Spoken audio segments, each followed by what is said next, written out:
In this video, I'll be installing the memory. The memory is the physical device that stores information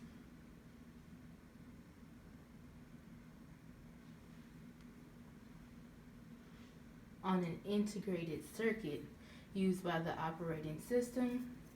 So I'm going to place it in its correct slot.